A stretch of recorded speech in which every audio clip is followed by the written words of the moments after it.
তবলিগ জামাতের বিভক্তির পর দুইটা পক্ষ হয়ে গেছে না? আপনারা মনে করি দোনো পক্ষ সঠিক রাস্তায়? দোনো পক্ষ সঠিক রাস্তা না। মৌলানা সাদ সাহেবের অনুসারীরা সঠিক রাস্তায় নাই। মৌলানা সাদ সাহেব এখনো দৈনিক এই যে 14 তারিখ, আজকে কত তারিখ? 16। এই 14 তারিখের বয়ান আমার কাছে আছে, 14 তারিখের বয়ান। বেচারা যখনই কোনো ইজতেমাতে বয়ান করে বা নিজামুদ্দিন মেম্বারে বয়ান করে, ওয়াবিসির হেদায়েত বা রওয়ানিগির হেদায়েত বয়ান করা শুরু করলেই বেচারা কোনো নতুন হাদিস বানায় ফেলে, নতুবা একটা হাদিসের বিকৃতি ঘটায়, হ্যাঁ, নতুবা কোনো আয়াতের মধ্যে বিকৃতি ঘটায়, নতুবা কোনো বেদাতকে সুন্নত আখ্যা দেয়, হ্যাঁ, নতুন নতুন বিষয় আবিষ্কার করে ওটাকে সুন্নত নাম দেয়, কোনো না কোনো গণ্ডগোল করেই বয়ানের মধ্যে। কোনো ধরনের আগাগোড়া পুরা বয়ান সঠিক এরকম বয়ান আছে, কিন্তু সংখ্যা কম। কিন্তু সাধারণত বয়ানের মধ্যে গড়বড় করবেই, কিন্তু এটা কে বুঝবে? কে বুঝবে? এক এতাতি ভাই, সাতপন্থী ভাই একজন আমাকে বলেছিল, হুজুর আমরা তো ওখানে ঘুরে আসছি, কোনো সমস্যা নেই, কোনো সমস্যা নেই। কারণ আপনারা এখানে কি মেডিকেল সায়েন্সের কেউ আছেন নাকি? ডাক্তার? হ্যাঁ, কম, মানে এখানে কম, এখানে কিছু আছে কম, কিন্তু আচ্ছা যারা মেডিকেল সায়েন্স পড়েন না ওরা আমার একটু দেখেন তো ভালো করে, ধরেন আমার শিরা দেখেন, নতুবা আমাকে দেখে পর্যবেক্ষণ করে বলেন কোনো সমস্যা দেখেন নাকি আমার মধ্যে? চিন্তা করেন। ও বলে যে আমরা তো নিজামুদ্দিন থেকে ঘুরে আসছি, কোনো সমস্যা নেই। আর সমস্যা আছে কিনা তুমি বুঝবো কোত্থেকে? এই যে নিজে পণ্ডিত সেজে গেলা, নিজে পণ্ডিত সেজে গেলা, এটাই তো অনধিকার চর্চা। অনধিকার চর্চা না?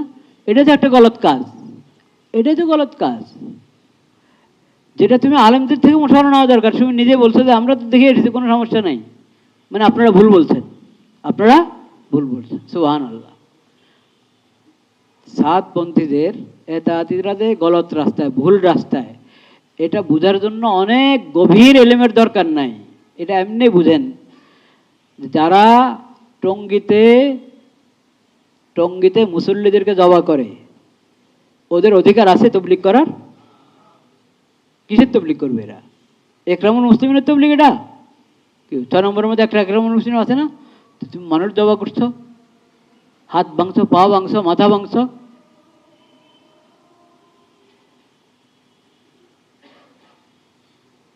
বলেন কি হলো তাহলে?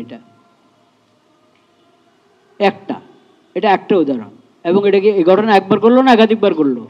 একাধিকবার ঘটেছে। দ্বিতীয় কথা শুনেন, দেশে অনেক বড় বড় মাদ্রাসা যেগুলোতে বাইরের ছাত্ররা পড়তে আসে, বাইরের থেকেও ফতুয়া আসে, ইস্তেফতা মানে ফতুয়া চায়, ফতুয়া তলব করে। এ দেশের এরকম দারুল ইফতা আছে, বাইরের ওলামায়ে কেরাম, বাইরের মুফতিরাও ফতুয়া তলব করে ওখানে।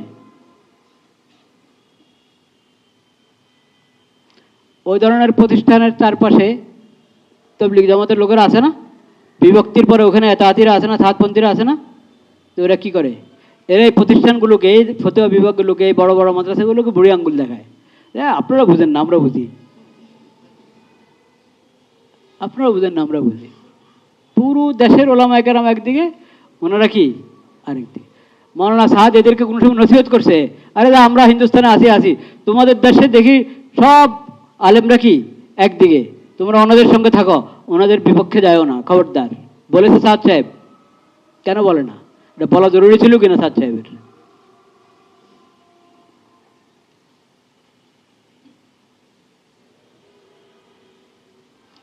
তো যদি আমাদের সাথীরা কাদের মধ্যে সুষ্টি করে, অবহেলা করে, তাহলে ময়দান তাদের জন্য খালি। এরপর যত ছাত্র সাতপন্থীদের সঙ্গে যাবে, আমাদের এলাকায় হয় কি, আমাদের ছাত্ররা তশকিল করে রাখে, প্রস্তুত করে রাখে, বের হবে 3 দিনের জন্য বা 1 সপ্তাহের জন্য, 10 দিনের জন্য বের হবে, চিল্লার জন্য বের হবে। ওই চাষিরা এসে ওদেরকে নিয়ে যায়, ফুসলে প্রস্তুত করলো আমাদের লোকেরা, ওরা নিয়ে যাচ্ছে, প্রস্তুত করার পরে নিয়ে যায়। আর ওরা, আপনি যদি কিচ্ছুই করেন না, তো পুরো ময়দানে তাদের জন্য খালি। তো ওগুলোর দায় আপনার উপরে আসবে কি আসবে না? আসবে। হ্যাঁ, সূরা নাদামের সাথীরা যদি কাজের মধ্যে দুর্বল হয় আর সেই কারণে সাতপন্থীদের পাল্লা ভারী হতে থাকে, এটার দায়, এটার গুনাহ সূরা নাদামের ওই সাথীদের উপরে আসবে যারা কাজের অবহেলা করে কাজ কি কমিয়ে দিয়েছে, কাজ ছেড়ে দিয়েছে। খেয়াল করেছেন কথা? এটা মনে রাখবেন। তাহলে আমরা কাজের মধ্যে চাঙ্গা হবো তো ইনশাআল্লাহ। আল্লাহ তৌফিক দান করেন। আচ্ছা, কেউ নতুন নতুন কিছু ওজোর বের করেছে যে ওজোর আপনারা বলেন ওলামা কেরামের সাথে সম্পর্ক রাখতে। এটা আগেও বলা হতো, কিন্তু বিভক্তির পরে এখন তো ওরা হলো আলেম বিদ্বেষী, এরা হলো আলেমপন্থী নাকি? আচ্ছা, 10 দিন 3 দিন শেষ। এটা ভালো হলো না খারাপ হলো? খারাপ। সমন্বয় করতে হবে। কি করতে হবে? সমন্বয় করতে হবে, সমন্বয় করতে হবে। এই কথাটা আমি বলতে চাচ্ছি, আমাদের একটার কারণে আরেক কাজের ক্ষতি না করি, এক কাজের নাম দিয়ে আরেক কাজের কি ক্ষতি না করি, বরং যে কাজগুলো আমাকে করতে হবে ওটার জন্য নিজামুল আওকাত বানাই। কি বানাই? নিজামুল আওকাত মানে সময় সঞ্চি, সময়ের একটা বিন্যাস, সুন্দর বিন্যাস। আমার কতটা কাজ, কতটুকু সময়, এটা ভাগ করতে হবে। এবং আমাকে কি করতে হবে? আমার যে মূল সাবজেক্ট, এই কথা খেয়াল করে শুনেন, বেশি লম্বা করবো না আমার কথা, ইনশাল্লাহ শেষ করে দেব। হ্যাঁ, নামাজ 9টায়, কিন্তু তাদের পড়াশোনা আছে না, পড়াশোনা করবে এখানে একটা হল। হ্যাঁ, কি কি বলছিলাম? সময়সূচি ঠিক করা, মানে আমার কয়টা কাজ এবং আমার কি পরিমাণ সময়, তো কোন কাজের জন্য কি পরিমাণ সময় বরাদ্দ করলে আমি সব কাজ করতে পারবো। সব কাজ তার প্রতিদিন থাকে না, ওটা একটা ভাগ। কোন কাজ প্রতিদিনের, কোন কাজ সপ্তাহে 1 দিন 2 দিন, কোন কাজ ওইভাবে অভিজ্ঞ সাথী যারা, পুরানো সাথী যারা, তাদের সাথে পরামর্শ করে কি করব, ঠিক করব। আর সবচেয়ে বড়, সবচেয়ে বেশি প্রাধান্য দিতে হবে যেটা আমার সাবজেক্ট, ওটাকে। আমি ছাত্র, আমি ছাত্র, আমার পড়াশোনা হলো 1 নম্বর। পড়াশোনা কি? পড়াশোনার জন্য যে পরিমাণ সময় দেওয়া দরকার ওটা আমি দিচ্ছি কিনা। আমি যদি আমার ফলাফল ভালো হচ্ছে না, দেখা যায় কেন ফলাফল ভালো হচ্ছে না, তবলিগে যাওয়ার পরে, চিল্লা যাওয়ার পরে যদি আমার ফলাফল ভালো না হয়, তো এটার ভুল বার্তা যাবে না? অন্য ছাত্ররা কবে যে দেখছো এরা তবলিগ করে, চিল্লা লাগায়, ওদের তো ফলাফল ভালো নয়, পড়াশোনায় পিছু পড়ে যায়। আগে পড়াশোনায় ছেলেটা খুব ভালো ছিল, এখন দেখা যায় পড়াশোনা কি পিছনে। ভুল বার্তা গেল কিনা? তা আপনি 3 চিল্লা লাগায় তো আরো 3 জনকে ইয়ে করে দিলেন, চিল্লা থেকে বিমুখ করে দিলেন, আরো 10 জনকে চিল্লা থেকে বিমুখ করে দিলেন, এই তো কোনো ফায়দা নাই। চিল্লা লাগালেন ঠিক, কিন্তু অন্যদেরকে আপনি চিল্লা বিমুখ করে দিলেন। আপনি চিল্লার পর দেখেন, চিল্লার থেকে আসার পর আপনার দুনিয়ার কাজ, দিনের কাজ, সব দিক থেকে আপনাকে কি হতে হবে? চাঙ্গা হতে হবে। ক্লাসে উপস্থিতি সবার আগে, ক্লাসে উপস্থিতি সবার আগে যাবেন একবার পুরা ক্লাস শেষ করে। কোনোদিন কি নাই অনুপস্থিতি নাই, কোনোদিন কোনো অবস্থিতি নাই। এবং স্যারদের সাথে সুন্দর আচরণ, বিনয়ের আচরণ, আদব অন্যদের চেয়ে বেশি, আগের চেয়ে আরো কি বেশি। তো এখন সবাই বলবে যে না, এই তো ভালো ছেলে, এই 3 চিল্লা লাগিয়ে আসলো, 1 চিল্লা লাগিয়ে আসলো, হ্যাঁ 10 দিন সময় লাগিয়ে আসলো, আমরা দেখি তো পড়াশোনা তো 1 নম্বর, আবার আদব আখলাকও কি 1 নম্বর, তো ভালো ছেলে, খুশি হবে। তো তুই চিল্লা দা, ওই যে তোর ওই সহপাঠী চিল্লা গেছে, তুই কি চিল্লা দা, তুই 10 দিন লাগায়, বলবে কি বলবে না? বলবে। এমনভাবে আমাদেরকে কাজটা করতে হবে যাতে আমার কাজ দেখে অন্যরা এই কাজের দিকে রুজু করে, আমার কাজ দেখে, আমার আচরণ দেখে, আমার অবস্থা দেখে অন্যরা এই কাজ থেকে বিমুখ হয়ে যায়। এইভাবে যদি আমি কাজ করি তাহলে কাজ করার চেয়ে না করা ভালো। আল্লাহ সুন্দরভাবে করার তৌফিক দান করেন। তো পড়াশোনা আপনার আসল কাজ, ফলাফল সুন্দর করা না, শুধু আপনার সাবজেক্টে আপনাকে পণ্ডিত হতে হবে। আপনার আপনার সাবজেক্ট এত সুন্দর করে ভালোভাবে পড়তে হবে, আত্মস্থ করতে হবে, যাতে এই বিষয়ে আপনার অবদান রাখতে পারেন, সফলতার স্বাক্ষর রাখতে পারেন, বড় অবদান রাখতে পারেন। ওইভাবে আপনাকে পড়াশোনা করতে হবে। পড়াশোনা কোরবান করে চিল্লা না, এটা আমরা পক্ষে না, ওনারাও পক্ষে না। কি আপনারা কাকরাইলরা পক্ষে নাকি? ওনারা দেখেন, ওনারা ওনাদের সাবজেক্টে কত পণ্ডিত। ওনারা তবলিগও করেছেন, ডাক্তারের মধ্যে 1 নম্বর। তবলিগ করেছেন, ওনার সাবজেক্টে উনি কি 1 নম্বর। আপনার সাবজেক্ট কি? ওরে আল্লাহ, ওটা নাম উচ্চারণ করতে পারবো কিনা আমি কি জানি। হ্যাঁ, ডক্টর আনোয়ারুল করিম ছিলেন বুয়েটের, প্রফেসর হামিদুর রহমান সাহেব ছিলেন। তো দিনের কাজ করেছেন ওনারা, কিন্তু দুনিয়ার মধ্যে জাগতিক জ্ঞান বিজ্ঞানের মধ্যে নম্বর 1। এটা আমাদেরকে আয়ত্ত করতে হবে, এটা শিখতে হবে। আল্লাহ সেই তৌফিক দান করেন। সূরা নিজাম 7 পন্থীদের থেকে তো ভালো, কিন্তু ভালো কদিন থাকবেন এটা কথা।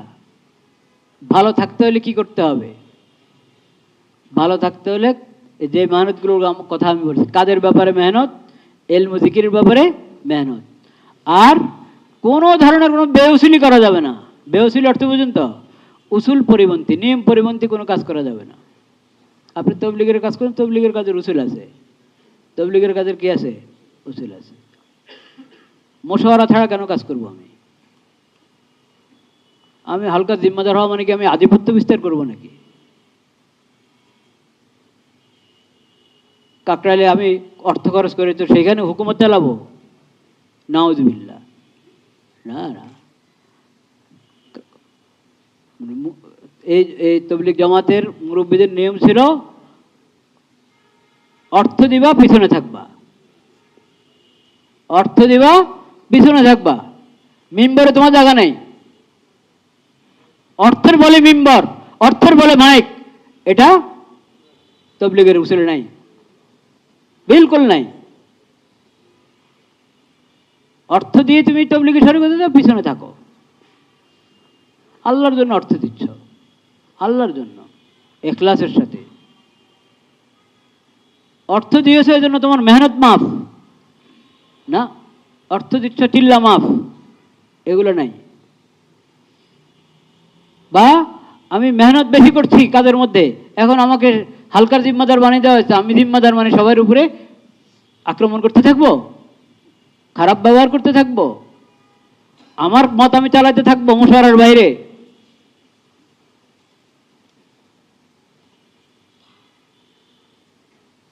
মুশওয়ারার বাইরে আমি কোনো কিছু চালাতে পারি না।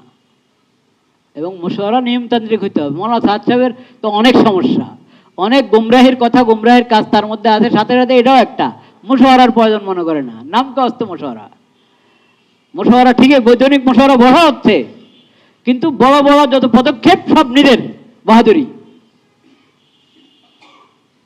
নিয়মতান্ত্রিক মুশওয়ারা, মুশওয়ারার যে উসুল আছে, উসুল হিসেবে মুশওয়ারা হইতে হবে, যথাযথ মুশওয়ারা হইতে হবে।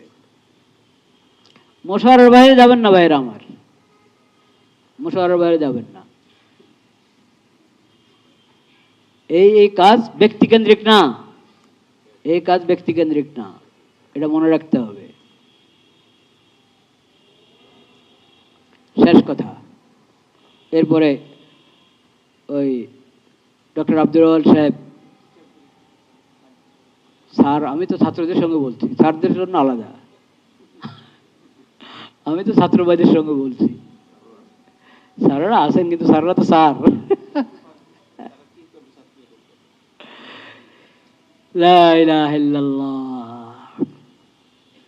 এটা তো আমি ভালো মুসিবতে পড়ি। বিভিন্ন ভার্সিটিতে স্যাররা একদিকে, ছাত্ররা আরেক দিকে। স্যারদের অনেকে সাতপন্থী, ছাত্ররা ঠিকই সুরে নিজামের সাথে আছে। এখন বেচারারা কি করবে? স্যারের আদব রক্ষা করবে না হকের দিকে থাকবে? তা আমি বলছি সমন্বয় করতে হবে। এটা তোমাদের জন্য মুসিবত, এটা মুসিবত তোমাদের জন্য যে স্যার একদিকে টানে, হক আরেক দিকে কি টানে। নিয়ম ছিল হক যেদিকে, স্যারও ওইদিকে নিবে। কিন্তু এখন এরকম অনেক স্যার হয়ে গেছেন যারা হক না সাদ, হকের দরকার নাই, সাদের দিকে টানে, নিজামুদ্দিনের দিকে টানে। এবার নিজামুদ্দিন ভুল হক আর সহি হক, সাদ হক হক আর গুমরা হক, ওটা দেখার বিষয় নাই, সাদ আর নিজামুদ্দিনের দিকে টানবে। কি বলবো, তাদের আদব রক্ষা করতে হবে, তাদের আদব রক্ষা করতে হবে, বিনয়ের সাথে আচরণ করতে হবে, যেহেতু স্যার। কিন্তু তিনি আমাকে গুমরাহির রাস্তার দিকে নিচ্ছেন, বুঝাচ্ছে এগুলো পলিটিক্যাল বিষয়। আরে পলিটিক্যাল বিষয়, নবী রসুলের সমালোচনা করে, সাহাবায়ে কেরামের সমালোচনা করে, ইমামদের সমালোচনা করে, এটা পলিটিক্যাল বিষয় হলো? এটা কিসের কথা হলো? কোন কোন রাজনৈতিক দল আছে নবী রসুলের সমালোচনা করে, সাহাবায়ে কেরামের সমালোচনা করে, বিভিন্ন শরীয়তের বিভিন্ন পরিভাষার আধুনিক ব্যাখ্যা দাঁড় করা যায়, আধুনিক ব্যাখ্যা সাহাবায়ে কেরাম তাবেঈনদের ব্যাখ্যার সাথে কি করে না, মিলে না।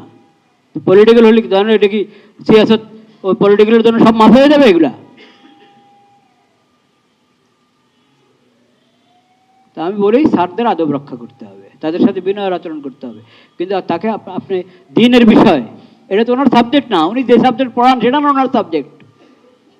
সাদ সাহেব হকের উপরে না গুমরাহির রাস্তা, এটা তো ওনার সাবজেক্ট না, এটা তো ওলামায়ে কেরামের সাবজেক্ট। তুমি ওলামায়ে কেরাম বলছেন সে গুমরা, সে আপনাকে গুমরাহির দিকে টেনে নেয়। আলেমরা বুঝে না, তবলিগ বুঝে না আলেমরা। হ্যাঁ, আলেমরা ধোঁকা খেয়েছে, আলেমরা ধোঁকা খেয়েছে, তো আপনি ধোঁকা খান নাই কেন? আলেমরা ধোঁকা খায় আর আপনি একবারই ফেরেশতা হয়ে গেছেন, আপনি ধোঁকা খান না। আমার কথা হলো, তাদের আদব রক্ষা করো, কিন্তু তারা গুমরাহের দিকে টানলে সেখানে কি সাড়া দেওয়া যাবে না। ছাত্র ভাইদেরকে আমি শেষ কথা যেটা বলতে চাচ্ছি, ভাই এখন মিডিয়ার জমানা, এখন যেরকম হকের দাওয়াত এরকম গুমরাহির দাওয়াত, সব দাওয়াতে চলে, সব দাওয়াত কি চলে। যখন মিডিয়া জমানা ছিল না তখনও চলতো, কিন্তু এখন অনেক সহজ হয়ে গেছে, অনেক সহজ। তা আপনার ভার্সিটিতে হিজবুত তাওহীদ দাওয়াত নিয়ে আসবে, ওই দাওয়াতে আপনি সাড়া দিলে ইমান শেষ। আহলে কোরআন দাওয়াত নিয়ে আসবে, ওই দাওয়াতের সাড়া দিলে ইমান শেষ। বুঝতে পেরেছেন? হাদিস অস্বীকারীরা দাওয়াত নিয়ে আসবে, ওটাতে সাড়া দিলে ইমান শেষ। কাদিয়ানিরা নিজেদেরকে আহমদি জামাত বলে, আরো মুসলিম শব্দ ব্যবহার করে নাউজুবিল্লাহ নামের মধ্যে, ওরা দাওয়াত নিয়ে আসবে, ওদের দাওয়াতে সাড়া দিলে ইমান শেষ, একবারে শেষ। কত দরবারওয়ালারা আছে, দিওয়ানবাগির একটা দরবার, আটরশির একটা দরবার, মাঝবন্ডারের একটা দরবার, এনায়েতপুরের একটা দরবার, এরকম অনেক অনেক দরবার আছে, আস্তানা আছে। এসব আস্তানা, এগুলো হলো ভণ্ড সুফিদের আস্তানা। এদের দাওয়াতে সাড়া দিলে ইমান শেষ। এর সব ইসলামের গণ্ডি থেকে বাইরে। কোয়ান্টাম মেথড, এই ধরনের অনেক মেথড আছে, আপনাকে একবারই মোরাকাবা ধ্যানের মধ্যে লাগিয়ে সুস্থ করে দিবে। এই মেথডওয়ালাদের কোরআন হাদিসের সাথে ইসলামের সাথে কোনো সম্পর্ক নেই, ইমান আকীদা সব শেষ করে দিবে। এখানে সরাসরি যারা ইসলামের সাথে কোনো সম্পর্ক নেই, ইসলামের দুশমন, অমুসলিমদের থেকে আসবে দাওয়াত। আহলে কোরআনের পরিচয় কি জানেন? আহলে কোরআন কাদেরকে বলে? ও তো শুরুতে কি সে বলবে আহলে কোরআন, কেমন বুঝবেন? যারা বলবে আপনাকে যে লা ইলাহা ইল্লাল্লাহ মুহাম্মাদুর রাসূলুল্লাহ, কালিমা এইভাবে না, এইভাবে না কালিমা, আপনি যে কালিমা পড়েন এটা ভুল বলবে, বুঝবেন যে আহলে কোরআন। ফরজ নামাজ 5 ওয়াক্ত না 3 ওয়াক্ত বা 2 ওয়াক্ত, বুঝবেন যে আহলে কোরআন। কিন্তু অনেক আহলে কোরআন আছে, ফরজ নামাজ নিয়ে কথা বললে ভাবছে তাড়াতাড়ি ধরা পড়বে, এই জন্য বলো না 5 ওয়াক্তে, ঠিক আছে 5 ওয়াক্ত, কিন্তু সে আহলে কোরআন। কবরের আযাব অস্বীকার করে যারা, কবরের আযাব টাযাব কিচ্ছু নাই, মুনকার নাকির কি সুয়াল করবে, খামাকে কি কয় সুয়াল করবে, বুঝবেন যে আহলে কোরআন, বুঝবেন এই আহলে কোরআন। আর আহলে কোরআনের খপ্পরে পড়া মানে হলো কোরআন অবমাননা, রসুল অবমাননা, কমপক্ষে 2টা কুফর, কোরআন অবমাননা, রসুল অবমাননা। তো এরকম বিভিন্ন এরকম পশ্চিমা সভ্যতার অনেক কুফরি, অনেক শিরিক সমাজে চলে, ওগুলা দাওয়াত দিতে আসে অনেকে, এগুলো থেকে দূরে থাকতে হবে। আর একটা হলো আহলে সুন্নাহ ওয়াল জামাতের মাসলাক, যেটা প্রথমে যদি আমি নাজাত পেতে চাই কোন রাস্তায় থাকতে হবে? আহলে সুন্নাত ওয়াল জামাতের রাস্তায় থাকতে হবে। আহলে সুন্নাত ওয়াল জামাতের মাসলাক পরিপন্থী অনেক দাওয়াত আপনার কাছে আসবে, আপনাকে প্রান্তিকতার দিকে নিয়ে যাবে, এরকম দাওয়াতও আসবে। আপনার প্রান্তিকতার কোনো দাওয়াত গ্রহণ করবেন না। প্রান্তিকতা, প্রান্ত মানে বাড়াবাড়ি আর ছাড়াছাড়ি, এক প্রান্তে চলে যায় আর কি, ভারসাম্য রক্ষা করে না। বিভিন্ন প্রান্তিকতা মূলক মতামত বক্তব্য আপনার কাছে নিয়ে আসবে। আমি স্পষ্ট করে বলছি আজকে, আমি চাই যে আমরা বুঝি বিষয়টা। কেউ আমাকে খারাপ বলবে, কেউ আমাকে গালি দিবে, সে অন্য কথা। এই মজলিসে কথা থাকতে পারে যে বলবো যে এই সমস্ত কথা বলতে আসছে এখানে, সেটাতে কিছু আসে যায় না। আমি যে কথাটা হক সেটা বলে যাচ্ছি। আহলে সুন্নাত ওয়াল জামাতের মাসলাকের বাহিরের দাওয়াত আপনি গ্রহণ করবেন না। আপনাকে সহি দিনটা বুঝতে হবে। কি 14 তারিখ কি না, ওটার শোনাবো না, মানে এরকম তো কত বয়ান আমি বলছি, মানে আমি যে এই ক্ষেত্রে আপডেট এ কথা শোনাচ্ছি আর কি। মানে একবারে 14 তারিখের বয়ান আমার কাছে আছে ওনার, উনি কি বলেন আমার খবর আছে। এনা যে আমি আন্দাজি বলি, নাউজুবিল্লাহ, আন্দাজি তো কোনো বিষয়ে আমি কথা বলি না আল্লাহ রহমতে, কোনো বিষয় আন্দাজি। আমি জাগতিক বিষয় যেটা জানি না আমি জানি না, দিনের বিষয় যেটা আমার জানে না আমি জানি না, লা আদরি, আমার খবর না, আমি জানি না ভাই। আমাদের মাদ্রাসায় ওখানে মানুষ যাবে ফতুয়া বিভাগে, আসে আমার কাছে, আজীব কথা। অনেকে প্রথমে সরাসরি আমার কাছে, হুজুর একটা ফতুয়া, আরে ভাই ওখানে যান, হুজুর আমি আপনার কাছে শুনতে চাইছিলাম। আরে আজীব ভাই, ওখানে আমাদের হুজুররাই আছেন, ওখানে যান। তা আমি অনধিকার চর্চা যেটাকে বলে, মানে যে বিষয়ে আমার জানা নাই সে বিষয়ে আমি কথা বলি না কোনো সময় আল্লাহর মতে। কাজে সাদ সাহেবকে আমি গোমরা বলছি, পথভ্রষ্ট বলছি, এটা আন্দাজি বলছি না। তার বয়ান এমনকি মনে করেন 1 বছর আগে একটা গুমরাহের কথা বলছে, 1 বছর পরে হয়তো সে ভালো হয়ে গেছে, হতে পারে না? তা আমি 1 বছর আগের কথা দিয়ে কথা বলি না, একবারে আপ টু ডেট। হ্যাঁ, সুবহানাকাল্লাহুম্মা ওয়া বিহামদিকা আশহাদু আল্লা ইলাহা ইল্লা আনতা।